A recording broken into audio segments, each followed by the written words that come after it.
A little is a bit of an understatement. I remember my family screaming, crying, falling out on the floor next to these men in suits. These men were doctors telling me the most unexpected news of my life, to me and my family at the same time, that I was HIV positive. At the time, I remember being overwhelmed, not with my emotions, but with the reaction of my family. As a closeted 14-year-old boy, I didn't even realize that HIV was even a risk, not to someone like me. Days after my diagnosis, I remember sitting in the hospital trying to figure out what to do next while swallowing M&Ms. Yes, prior to that, I did not know how to swallow pills.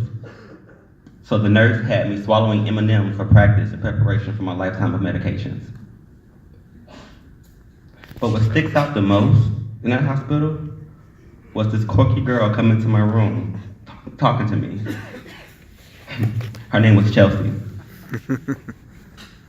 What I didn't know was that this conversation was going to shape the purpose of my whole life.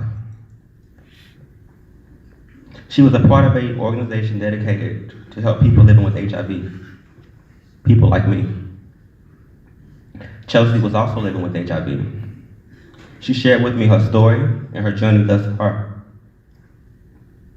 While talking to her, I realized that I also wanted to be empowered the same way she was.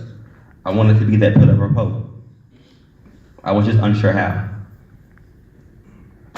At some point, I mastered the art of swallowing M&Ms and upgraded to the actual pill. I regained my strength and I returned to school. As if the pressure of ninth grade wasn't enough, I had to go back with an even heavier load. And I thought everyone knew my secret. I remember thinking that little Johnny Wilson was someone of the past. I'm now Johnny living with HIV. And everyone knew, so I thought. School ended that year. Summer started. I began seeing a therapist. My bond with Chelsea grew, and I began to look at her as my mentor. Both of these relationships gave me the tools and resources that I needed to empower myself. I went to 10th grade with a fresh start. I went back to school with a new confidence, which drove me to do multiple school projects about HIV. One was titled Living with HIV, which was a documentary about my life. And I was able to present it in front of the whole school. I had officially taken back my power. But I was getting mixed messages about my status. On one hand, my school, who was very supportive and stood behind me. On the other hand, my family wanted to keep it a secret, wanted to keep me a secret, embarrassed by the social stigmas of HIV. I was living in a safety bubble that I had created everywhere that I went. So I had gained the confidence to scream it out to the whole world, but was often silenced by the fears of my mother. She treated me no different, but she knew that others would that had not been touched by my bubble. After I graduated, I moved out and started adulting. Working, dating, staying in care, and attending range support groups. Here, I would hear other youth talking about how hard it was to disclose. And my response would be, what is your dating pool? Who are you trying to date? Because I didn't have that problem. I was actually getting real serious with this guy. We could just call him Raymond. Raymond. At the beginning, it was great. Well, it always is, you know. And it wasn't even hard for me to tell him my status and for him to actually accept it. However, what he neglected to tell me was that he had a strong addiction to drugs. He too was later diagnosed with HIV. He wanted to place blame on me, but I knew it was false because a condom was always present.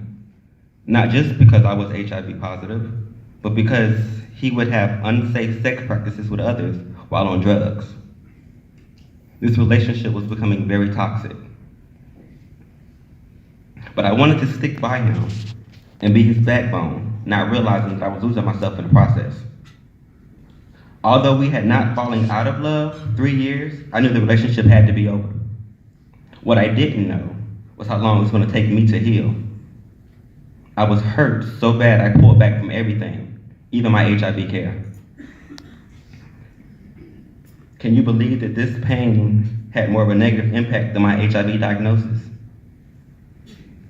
I had to create an alter ego just to get through it. I used this alter ego to start a new life. It was almost like I created a new identity, like the world had forgotten that I was HIV positive. And I didn't want to remind them. I didn't want to reopen those cans of worms. All of a sudden, I found myself feeling the same fears that my mom did back in my early teen years. I no longer felt safe. I now lacked that confidence to recreate that safety bubble that enhanced my confidence and shielded me from the social stigmas of HIV. For 2 years, I was lost. However, Rain continued to reach out to me just to check on me, try to get me back in care, but I didn't want to hear it. But soon enough, things started to spiral out of control. I finally accepted that help that I so desperately needed and allowed Rain to guide me back into care. I started to once again attend support groups regularly, of course coming back to new faces who were newly diagnosed and seemed to be really struggling with it. I would listen to them share their sob stories with unfinished endings. I wanted them to see that there were success stories out there. They needed to hear how others had overcame their status and were living happy, healthy lives with a significant other. I found myself wanting to show them that their story was unfinished and they had the pen to finish it. They had the power to create their own endings. I then realized that I wanted to be their example. I wanted to be there to empower them the same way that Corky Girl once empowered me. In closing, I'd like to thank Rain for always being there for me. Rain and organizations alike are needed to help people out there that share my status. They help navigate this path that we call life. They make it easy to carry on this load for a lot of people. Not only do they make sure that we make appointments, which we so often miss, but they also give us a safe place, a place to feel safe. Rain remained in the shadows of my whole journey. Whether I liked it or not, I knew that I can always count on them. They were like my extended family. Most importantly, it provided me with a platform that allowed me to bring forth not just my story, but the opportunity to make a powerful impact on others' lives. That means more to me than you will ever know. I like to end with a quote that means a lot to me. Bad things do happen. How I respond to them defines my character and the quality of my life. I can choose to sit in perpetual sadness, immobilized by the gravity of my loss, or I can choose to rise from the pain and treasure the most precious gift I have, life itself. Walter Anderson. Thank you.